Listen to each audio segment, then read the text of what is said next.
نحمدہ و نصلی علی رسولہ الکریم اما بعد فاعوذ باللہ من الشیطان الرجیم بسم اللہ الرحمن الرحیم رب اشرح لی صدری ویسر لی امری واحلل عقدۃ من لسانی یفقہوا قولی رب زدنی علما رب زدنی علما رب زدنی علما اللہم انی اسألک علما نافعا۔ السلام علیکم ورحمۃ اللہ وبرکاتہ۔ آج ایک بال جبریل کی بڑی خوبصورت نظم جس میں جو بنیادی سبجیکٹ ہے عقل اور دل، اسی کو ایک مختلف پیرائے میں آپ نے ارشاد فرمایا۔ آپ فرماتے ہیں کہ ایک دانش نورانی، ایک دانش برہانی ہے، دانش برہانی حیرت کی فراوانی۔ دانش یعنی عقل، تو آپ نے عقل کو دو حصوں میں تقسیم فرمایا، ایک عقل نورانی اور ایک عقل برہانی۔ نورانی عقل وہ ہے، یہ وہ نور ہے جس کے ساتھ سینے روشن ہوتے ہیں، دل زندہ اور بیدار ہوتے ہیں، اور انسان کو بصیرت حاصل ہوتی ہے اور حقائق تک پہنچنا اس کے لیے آسان ہو جاتا ہے۔ جب کہ جو عقل برہانی ہے، برہان کہتے ہیں دلیل کو، جو عقل برہانی ہے اس سے دماغ روشن ہوتا ہے، مگر یہ دماغ کی روشنی ہے، یہ انسان کو یہ حیرت وہ نہیں جو تصوف والی حیرت ہے، یہ وہ حیرت ہے جو انسان کو پریشان، کنفیوز، شک و شبہ میں ڈالتی ہے، وسوسے ڈالتی ہے۔ وہ اقبال فرماتے ہیں نا ایک جگہ پہ کہ عقل کو تنقید سے فرصت نہیں، عشق پر اعمال کی بنیاد رکھ۔ جو عقل ہے وہ تنقید کی طرف جائے گی، جو عشق ہے جو یہاں سے پیدا ہوتا ہے وہ ہے جو آپ کو کسی بھی قربانی کے لیے تیار کرتا ہے۔ جیسے حضرت ابراہیم علیہ السلام کے بارے میں اقبال رحمۃ اللہ نے فرمایا نا کہ بے خطر کود پڑا آتش نمرود میں عشق،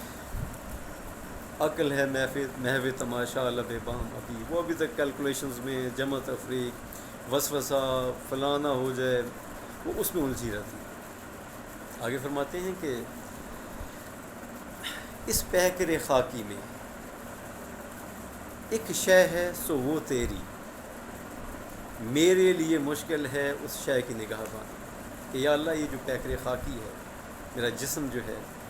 یہ ایک بے وقت چیز ہے، مگر اس کے اندر ایک انتہائی خوبصورت اور بڑی ہی قیمتی چیز ہے جس کو دل کہتے ہیں۔ یا اللہ، وہ خالصتاً تیرے لیے۔ پھر فرماتے ہیں کہ یہ جو حالات واقعات آج کل معاشرت کے اندر مختلف تہذیبوں کے زیر اثر، اخلاقی کمزوریاں، نیک لوگوں کا کم ہونا، وہ سبب وہ جو ایک امانت جو خالصاً تیرے لیے ہے جس کو دل کہتے ہیں، میرے لیے یا اللہ اس کا سنبھالنا بہت مشکل ہے۔ جس میں نے پہلے گزارش کی کہ مادیت کا غلبہ ہے، مختلف افکار غالب آتے چلے جا رہے ہیں، جس کے میں اقبال رحمۃ اللہ نے ایک جگہ ارشاد فرمایا نا کہ اہل دانش عام ہیں، کمیاب ہیں اہل نظر، کیا تعجب ہے کہ خالی رہ گیا تیرا یا، یعنی عقل برہان والے لوگ زیادہ ہیں اور نظر والے لوگ، کیونکہ نظر سے دلوں نے منور ہونا تھا،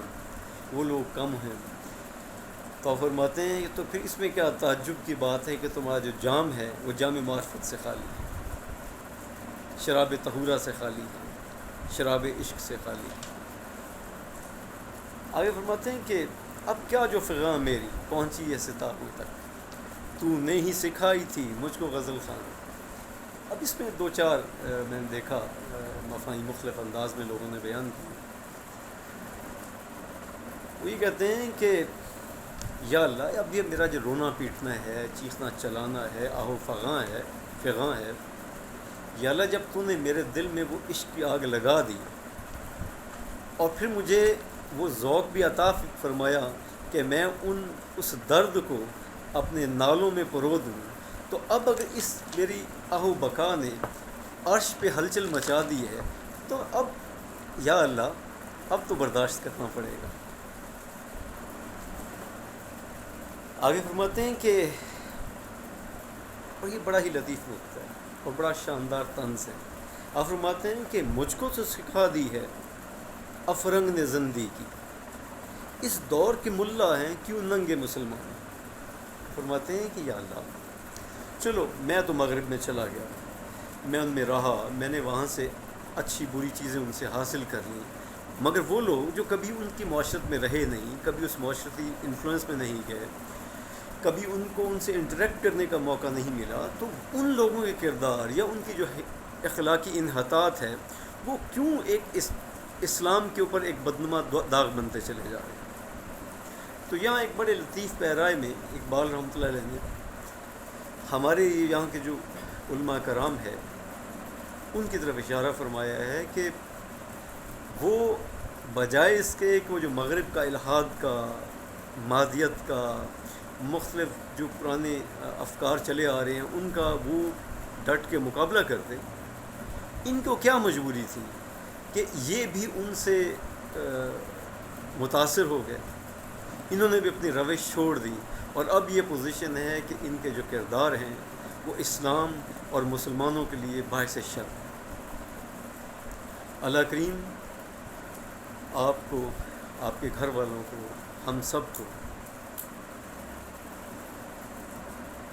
عقل نورانی سے اپنے سینوں اور اپنے قلوب کو منور کرنے کی توفیق بھی نصیب فرمائے، اور عقل برہانی اس کی رہنمائی بھی نصیب فرمائے، اور ہمارے تمام تر گناہوں سے درگزر فرما کر ہمیں اپنے محبوب بندوں میں شامل فرمائے. وآخر دعوانا ان الحمد للہ رب العالمین.